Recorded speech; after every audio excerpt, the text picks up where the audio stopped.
Welcome to Rajasthan study number 1। Rajasthan study number 1 आप सभी का स्वागत है साथियों। आज हम देखने वाले हैं 24-25 फरवरी 2026 के राजस्थान करंट अफेयर्स के जितने भी महत्वपूर्ण क्वेश्चन बनते हैं वो आज के सेशन में हम देखने वाले हैं।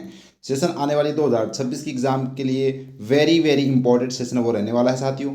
इसकी पीडीएफ आपको अपने Telegram channel Rajasthan study number 1 मिलेगी और लास्ट में आपसे एक क्वेश्चन पूछूंगा जिसका जवाब कमेंट के माध्यम से देना है। और क्लास आपको अच्छी लगे तो क्लास को लाइक कीजिएगा, ज़्यादा से ज़्यादा क्लास को है वो शेयर कीजिएगा और पहली बार अपने परिवार के साथ जुड़े हैं तो सब्सक्राइब करना भी न भूलें। बढ़ते हैं हमारे आज के शानदार सेशन की ओर। ये अपना टेलीग्राम चैनल है तो इसको जरूर ज्वाइन कीजिएगा। यहाँ पर जो भी पीडीएफ, जो भी अपडेट, जो भी इन्फॉर्मेशन वो आपको यहाँ पर शेयर कर दी जाती है। इसके अलावा ये अपने राजस्थान करंट अफेयर्स की रामबाणी बुक है साथियों। जनवरी से दिसंबर पूरी वार्षिकांक मात्र 51 रुपये में, 12 महीनों का करंट अफेयर्स, 12 महीनों में आए हुए राजस्थान करंट अफेयर क्वेश्चन, कल्याणकारी योजनाएं, फ्लैगशिप योजनाएं और राजस्थान बजट जो पिछले वाला जो आर्थिक समीक्षा, सब कुछ इसके अंदर है वो समाहित है साथियों। और शानदार जानदार कैप्सूल जो आपके एग्जाम के लिए है वो रामबाण साबित होंगे। तो कुछ नहीं करना, ये जो क्यूआर कोड दे रखा है इस क्यूआर कोड को आपको स्कैन करना है। स्कैन करने के बाद मात्र 51 रुपये का पेमेंट करना है। पेमेंट करने के बाद में टेलीग्राम ID @dipu4199 पर पेमेंट का स्क्रीनशॉट भेजना है। उसके बाद में ई बुक आपको तुरंत भेज दी जाएगी साथियों। अब स्टार्ट करते हैं विदाउट वेस्टिंग टाइम आज का अपना फर्स्ट क्वेश्चन। राजस्थान के मुख्य सचिव वी श्रीनिवास ने राष्ट्रीय अभिलेखागार भारत की प्रदर्शनी भारत की विश्व विरासत राजस्थान, भारत की विश्व विरासत राजस्थान का उद्घाटन कहाँ किया है? तो ये साथियों क्या है, जवाहर कला केंद्र जयपुर में।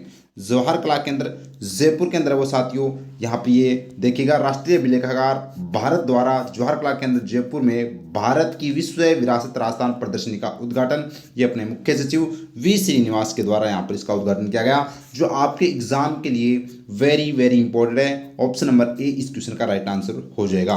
तो अब चर्चा करते हैं इस प्रदर्शनी के बारे में। तो देखिएगा, भारत की विश्व विरासत राजस्थान प्रदर्शनी का आयोजन जवाहर कला केंद्र जयपुर में, जवाहर कला केंद्र जयपुर में इसका आयोजन वो साथियों किया गया। आयोजनकर्ता कौन था? राष्ट्रीय अभिलेखागार भारत यानी NAI के द्वारा इसका आयोजन किया गया था। इसका उद्घाटन किसने किया? तो इसका उद्घाटन मुख्य सचिव वी श्रीनिवास के द्वारा है वो इसका उद्घाटन किया गया। कब किया गया उद्घाटन? तो 22 फरवरी 2026 को। अब इसका उद्देश्य क्या है वो आपको याद रखना है साथियों।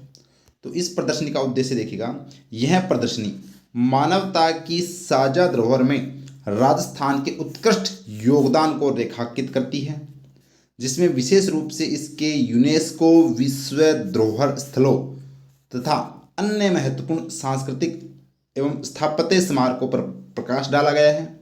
राजस्थान के ऐतिहासिक, सांस्कृतिक और कलात्मक विरासत का व्यापक परिचय प्रदान है वो इस प्रदर्शनी में है वो साथियों किया गया है। तो इसीलिए इस प्रदर्शनी का नाम क्या रखा गया है?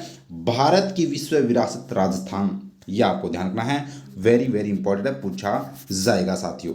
ठीक है, 22 फरवरी को आयोजन किया गया था जवाहर कला केंद्र में और मुख्य सचिव ने इसका उद्घाटन वो किया है।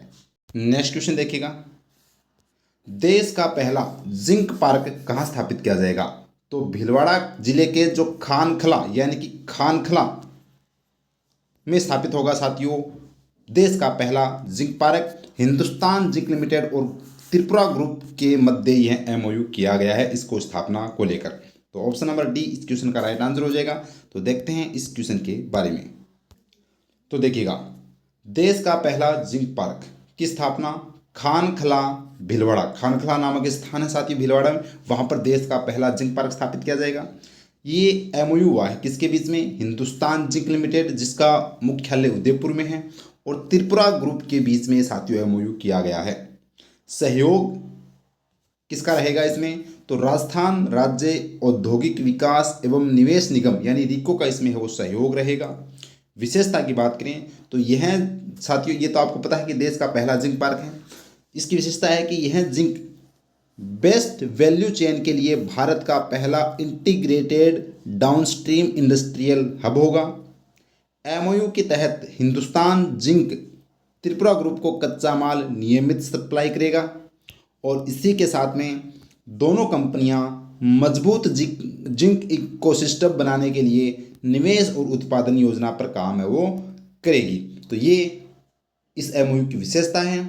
इस जिंक पार्क की विशेषता है। तो उम्मीद करता हूँ इतनी बात आपको क्लियर हो गई होगी साथियों। वास्तव में साथियों क्लास अच्छी लग रही है तो लाइक करने में बिल्कुल भी कंजूसी नहीं करें, ज़्यादा से ज़्यादा दबाकर शेयर करें और पहली बार अपने परिवार के साथ जुड़े तो सब्सक्राइब करना न भूलें। शानदार जानदार आपको क्लासें यहाँ पर वो मिलती रहेगी। नेक्स्ट क्वेश्चन देखिएगा, शिक्षा मंत्री मदन दिलावर द्वारा गो संवर्धन गांव गवाल योजना की शुरुआत किस स्थान से की गई है? तो ये साथियों खेड़ली गांव कोटा से, खेड़ली गांव कोटा से वो साथियों यहाँ पर इस गो संवर्धन गांव गवाल योजना की शुरुआत की गई है। ऑप्शन नंबर बी इस क्वेश्चन का राइट आंसर है वो हो जाएगा। लेकिन आपको याद रखना है खान खला भीलवाड़ा अभी हमने देखा साथियों, यहाँ पर देश की पहली जिंक पार्क की स्थापना वो की जाएगी। इसके अलावा नाथ द्वारा राजसमंद में हमने क्या पढ़ा था साथियों, इसमें हमने देखा था कि राणा पुंजा जनजातीय खेल अकादमी की स्थापना कहाँ पर की जाएगी? तो नाथद्वारा में। और शायला जालोर के अंदर वो कौन सा मेला का आयोजन किया गया था, ये आपको मेरे को कमेंट के अंदर वो बताना है साथियों। तो बढ़ते हैं अपने इस फैक्ट की वो। तो देखिएगा गौ संवर्धन गवाल योजना की शुरुआत खेड़ली गांव कोटा से की गई है। शुभारंभ किसने किया? तो शिक्षा एवं पंचायती राज मंत्री मदन दिलावर के द्वारा इस योजना का शुभारंभ किया गया। और कब? तो 22 फरवरी 2026 को। इसका उद्देश्य क्या है योजना का? तो जो बेसहारा जो घूमती गौवंश को संरक्षण देना है और गोचर भूमि का सही उपयोग करना इसका मुख्य उद्देश्य है। गौ संवर्धन गवाल योजना याद रखना, यानी कि ग्वाल जो है वो बनाया जाएगा, गाय को चराना है, ये आप देख सकते हैं गाँव में। नेक्स्ट क्वेश्चन देखिएगा, देश की पहली IIRIS चेयर का इंफोसेक और फोरेंसिक सोसाइटी की स्थापना कहाँ की जाएगी? तो चेयर ऑफ है ये, ऑफ मतलब स्थापना कहाँ पर की जाएगी? तो देख सकते हैं आप साथियों, इसकी स्थापना है वो आपको याद रखनी है एग्जाम के लिए। यहाँ पर ये छपने वाला क्वेश्चन है, जोधपुर में इसकी स्थापना की जाएगी। कहाँ पर? जोधपुर में इसकी स्थापना की जाएगी। देश की पहली IIRIS चेयर ऑफ इंफोसेक और फोरेंसिक सोसाइटी की स्थापना जोधपुर में। ऑप्शन नंबर ए इस क्वेश्चन का राइट आंसर होगा। तो देखिएगा IIRIS चेयर ऑफ इंफोसेक और फोरेंसिक सोसाइटी की स्थापना नेशनल लॉ यूनिवर्सिटी जोधपुर, यहाँ पर राष्ट्रीय जो विधि विश्वविद्यालय है जोधपुर में, वहाँ पर इसकी स्थापना है वो की गई है। MOU किसके बीच में हुआ है? तो ये साथियों NLU यानी कि नेशनल लॉ यूनिवर्सिटी जोधपुर व IIRIS कंसल्टिंग प्राइवेट लिमिटेड के मध्य ये MOU हुआ है। फैक्ट याद रखना है कि देश की पहली IIRIS चेयर ऑफ इंफोसेक और फोरेंसिक सोसाइटी की स्थापना होगी जोधपुर में, जिसका उद्देश्य क्या है? यह चेयर बढ़ते साइबर हमलों और अपराधों से लड़ने में अहम भूमिका निभाएगी और कानूनी विशेषज्ञों को तकनीकी ट्रेनिंग है वो साथियों देगी। तो ये आपको ध्यान रखना है इस सोसाइटी के बारे में जो एग्ज़ाम के लिए इम्पोर्टेंट है। नेक्स्ट देखिएगा, राजस्थान बजट घोषणा के अनुसार वॉर म्यूजियम की स्थापना कहाँ की जाएगी? तो ये साथियों वॉर म्यूजियम की स्थापना की जाएगी झुंझुनू में, अपने इसी हाल ही में जो नवीनतम बजट के अकॉर्डिंग। जबकि पहला वॉर म्यूजियम की स्थापना कहाँ पर की गई है? जैसलमेर के अंदर वो पहला वॉर म्यूजियम की स्थापना की जा चुकी है। जबकि राजस्थान में है वो साथियों झुंझुनू में है, वो अपने जो बजट 2026-27 के अनुसार है वो वॉर म्यूजियम की स्थापना की जाएगी, ये आपको ध्यान रखना। जबकि राणा पुंजा जो जनजातीय खेल अकादमी की स्थापना है वो राजसमंद में की जाएगी, ये भी आपको ध्यान है रखना है। तो देखिएगा साथियों वॉर म्यूजियम की स्थापना झुंझुनू में, घोषणा राजस्थान बजट 2026-27 में। उद्देश्य वीर सैनिकों के शौर्य और बलिदान को चिरस्थायी बनाना और आने वाली पीढ़ियों को प्रेरित करना इस वॉर म्यूजियम का मुख्य उद्देश्य है। अन्य फैक्ट भी आपको ध्यान रखना है, राजस्थान का पहला वॉर म्यूजियम जैसलमेर में स्थापित किया गया था और झुंझुनू में एक हाईटेक इंटीग्रेटेड सैनिक कॉम्प्लेक्स भी है वो साथियों बनेगा। तो ये भी आपको ध्यान रखना और वॉर म्यूजियम भी झुंझुनू के अंदर वेरी वेरी इंपॉर्टेंट है। नेक्स्ट क्वेश्चन देखिएगा, कवि श्री काग बापू लोक साहित्य अवार्ड 2026 किसे दिया गया है? तो ये दिया गया है डॉक्टर धनंजय अमरावत को। डॉक्टर धनंजय अमरावत जो आप देख सकते हैं साथियों, इनको है वो कवि श्री काग बापू लोक साहित्य अवार्ड 2026 से सम्मानित वो किया गया है। ऑप्शन नंबर बी इस क्वेश्चन का राइट आंसर है वो हो जाएगा। जबकि अगर आपसे पूछे कि नमित मेहता, इनको किस अवार्ड से सम्मानित किया गया, तो भारत स्काउट व गाइड का सिल्वर एलिफेंट अवार्ड से है वो साथियों नमित मेहता को सम्मानित वो किया गया है, याद रखना। और अगर आपसे पूछे कौशिक पवार की बात करें, तो इनको जो युवा एवं जो मामले खेल मंत्रालय भारत सरकार के द्वारा डॉक्टर अजीत सिंह राष्ट्रीय पुरस्कार 2026 से सम्मानित किया गया है। कौशिक पवार जो उदयपुर के हैं साथियों, इनको है वो डॉक्टर अजीत सिंह राष्ट्रीय पुरस्कार 2026 से सम्मानित किया गया है। अब हम इस क्वेश्चन की चर्चा कर लेते हैं, जो right answer doctor Dhananjay Amravat है। तो देखिएगा, डॉक्टर धनंजय अमरावत कौन है? जय नारायण व्यास विश्वविद्यालय के राजस्थानी विभाग की विभागाध्यक्ष है साथियों। चर्चा में क्यों है? हाल ही में कवि श्री काग बापू लोक साहित्य अवार्ड 2026 से सम्मानित किया गया है।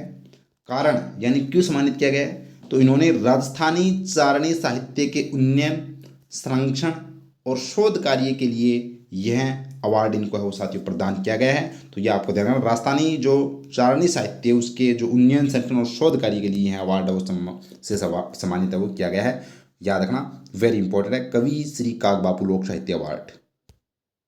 नेक्स्ट क्वेश्चन, हाल ही में अमेरिका की टेक्सास यूनिवर्सिटी का आजीवन सदस्य किसे चुना गया है? तो ये डॉक्टर दलपत सिंह राजपुरोहित को चुना गया है साथियों, याद रखना। ये भी है वो जेएनयू के हिंदी विभाग के पूर्व छात्र व अंतर्राष्ट्रीय अध्येता हैं। तो ऑप्शन नंबर ए है वो इस क्वेश्चन का राइट आंसर वो हो जाएगा। तो देखिएगा, डॉक्टर दलपत सिंह राजपुरोहित कौन है? जय नारायण व्यास विश्वविद्यालय के पूर्व छात्र व अंतर्राष्ट्रीय अध्येता, यानी अंतर्राष्ट्रीय अध्यापन करवाते हैं। कहाँ पर? अमेरिका में। तो अध्यापन की बात करें तो 18 वर्षों से अमेरिका के हिंदी भाषा और भारतीय साहित्य संस्कृति का अध्यापन करा रहे हैं। चर्चा में क्यों है? क्योंकि हाल में अमेरिका की जो टेक्सास यूनिवर्सिटी का आजीवन सदस्य वो चुना गया है और साथ ही एसोसिएट प्रोफेसर के पद पर इनको पदोन्नत है वो किया गया है। तो दलपत सिंह राजपुरोहित, याद रखना, इनको है वो यहाँ पर आजीवन सदस्य चुना गया है टेक्सास यूनिवर्सिटी के अंदर। नेक्स्ट क्वेश्चन अपना है, मुख्यमंत्री नारी शक्ति उद्यम प्रोत्साहन योजना के तहत ऋण की सीमा 50 लाख रुपए से बढ़ाकर कितनी की जाएगी?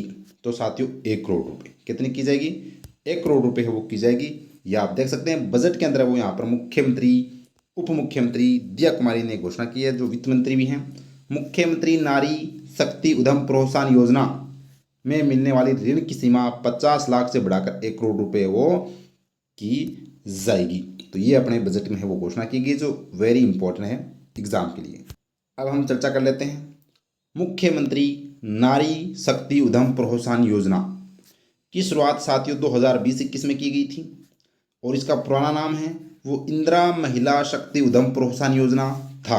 जैसे ही भारतीय जनता पार्टी की सरकार आती है और इस योजना का नाम बदलकर अब वर्तमान में जो मुख्यमंत्री यानी कि जो इंदिरा महिला शक्ति उद्यम के स्थान पर अब इसका नाम है वो क्या कर दिया गया? मुख्यमंत्री नारी शक्ति उद्यम प्रोत्साहन योजना कर दिया गया है।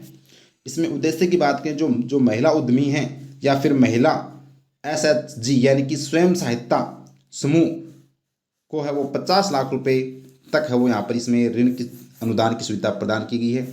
जो अब इसको है वो साथियों चर्चा में क्यों है? क्योंकि इसमें मुख्यमंत्री जो नारी उद्यम प्रोत्साहन योजना में मिलने वाली ऋण की सीमा को 50 लाख रुपए से बढ़ाकर वो 1 करोड़ रुपए है वो साथियों की गई है। इसके अलावा जो क्लस्टर या फिर जो फेडरेशन को 1 करोड़ रुपए का ऋण अनुदान है वो इसमें प्रदान किया जाता है। अन्य क्या विशेषता इसकी? तो विशेषता याद रखना, प्रोजेक्ट लागत पर 25% अनुदान, विशेष वर्ग को 30% तक अनुदान वो दिया जाता है। उद्योग, सेवा एवं व्यापार आधारित उद्यम आदि समस्त क्षेत्रों के लिए इसके तहत महिलाओं को वो ऋण है वो साथियों दिया जाता है। यह आपको ध्यान रखना, मुख्यमंत्री नारी शक्ति उद्यम प्रोत्साहन योजना जो 2020-21 में स्टार्ट की गई थी और अब इसका 1 करोड़ सीमा बढ़ा दी गई है। नेक्स्ट क्वेश्चन अपना है, राजस्थान आर्थिक समीक्षा 2025-26 के अनुसार कृषि एवं संबद्ध क्षेत्र का प्रचलित मूल्यों पर वर्ष 2025-26 में योगदान का अनुमान है। तो साथियों पशुधन में जो इसका योगदान है वो 49.35% का अनुमान है। फसल की बात करें तो 42.61% और वानिकी की बात करें तो 7.49%। यानी सभी के सभी कथन क्या हैं, सत्य हैं। ये साथियों अनुमान है वो अपने आर्थिक समीक्षा के अंदर है वो रखा गया है। ये आपको ध्यान में रखना है कृषि में संबंध क्षेत्र का प्रचलित मूल्यों पर। नेक्स्ट अपना है राजस्थान आर्थिक समीक्षा 2025-26 के अनुसार प्रचलित मूल्यों पर वर्ष 2024-25 की तुलना में सकल राज्य घरेलू उत्पाद वृद्धि दर कितनी है। तो यहाँ पर बात करें तो साथियों 2025-26 के जो अनुसार प्रचलित मूल्य जो वर्ष 2024-25 की तुलना में कितना वृद्धि दर है वो यहाँ पर देखने को मिली है सकल राज्य घरेलू उत्पाद में, तो 10.24%। जबकि स्थिर मूल्य की अगर बात करें तो 8.66% वो स्थिर मूल्य पर है वृद्धि दर, और ये अपने प्रचलित मूल्य पर हो जाएगी। ये भी आपको ध्यान रखना है, वेरी वेरी इंपॉर्टेंट, यहाँ से क्वेश्चन पूछा जा सकता है। नेक्स्ट क्वेश्चन अपना है रबी फसल विपणन सीजन 2026-27 के लिए गेहूं का न्यूनतम समर्थन मूल्य कितना रखा गया है। तो गेहूं के लिए साथियों 2,585 रुपये प्रति क्विंटल है वो साथियों न्यूनतम समर्थन मूल्य रखा गया है। यानी कि MSP मिनिमम स्पॉट्स प्राइस है वो यहाँ पर रखा गया है, ये आपको ध्यान रखना है। तो अब चर्चा कर लेते हैं। तो साथियों देखिएगा विपणन सीजन 2026-27 के लिए रबी फसलों के न्यूनतम समर्थन मूल्य की अगर बात करें तो फसल की बात करें गेहूं के लिए है वो जो 2026-27 का जो समर्थन मूल्य है MSP है वो साथियों 2585 रुपये केंद्र सरकार के द्वारा यहाँ पर कैबिनेट के द्वारा मंजूरी दी गई है। यहाँ पर कितने रुपए की वृद्धि हुई है, 160 रुपये की वृद्धि है वो हुई है। जो के अंदर है वो 2150 रुपये MSP है, 170 रुपये की वृद्धि हुई। चना का जो MSP मूल्य है वो साथियों कितना है 5,875 रुपये है, जो 225 रुपये की यहाँ पर वृद्धि है वो सरकार के द्वारा की गई है। और मसूर की बात करें तो 7,000 रुपये 300 रुपये की वृद्धि की गई। और सरसों की बात करें तो 6,200 रुपये यहाँ पर बात करें तो 250 रुपये की वृद्धि की गई है। और इसके अलावा कुसुम जो है उसका 6,540 रुपये MSP है और 600 रुपये की वृद्धि है वो की गई है। तो ये आपको MSP मूल्य आपको याद रखना है इस बार रबी का फसलों का जो 26-27 के विपणन सीजन के लिए यहाँ पर केंद्र सरकार के द्वारा जारी किया गया है। तो एग्जाम के लिए ये इम्पोर्टेंट है। आगे देखिएगा ये आप देख सकते हैं ये अपना रबी फसल 2026-27 हेतु जो विपणन सीजन गेहूं का MSP 2,585 रुपये, ये साथियों यहाँ पर आप देख सकते हैं ये मुख्यमंत्री नारी उद्यम प्रोत्साहन योजना जो अपने आप है वो इस PDF में आपको मिल जाएगी। इसके अलावा आज का प्रश्न आपके लिए ये है, इसका जवाब आपको कमेंट के माध्यम से देना है। आज का प्रश्न आपके लिए है कि राणा पुंजा जनजाति खेल अकादमी की स्थापना कहाँ की जाएगी। सलुम्बर, राजसमंद, भरतपुर, उदयपुर, कौन सा इसका राइट आंसर होगा कमेंट के माध्यम से वो साथियों इसका आंसर वो आपको देना है। और इसके अलावा ये अपनी सुजस बुलेटिन है साथियों जो आप है वो अपनी इस PDF में देख लेना और इसका सार आपको है वो कल मिल जाएगा अपनी क्लास के अंदर, ठीक है। तो आप वो ज़रूर है वो अपनी, और ये PDF आपको अपने टेलीग्राम पर मिल जाएगी। टेलीग्राम का नाम राजस्थान स्टडी नंबर 1 है जो आपने डिस्क्रिप्शन में लिंक दे रखा है और आप सर्च कर भी है वो ज्वाइन कर सकते हैं। तो ये था आपका सेशन अच्छा लगा तो लाइक शेयर सब्सक्राइब जरूर कीजिएगा। थैंक यू, जय हिंद, जय भारत माता की।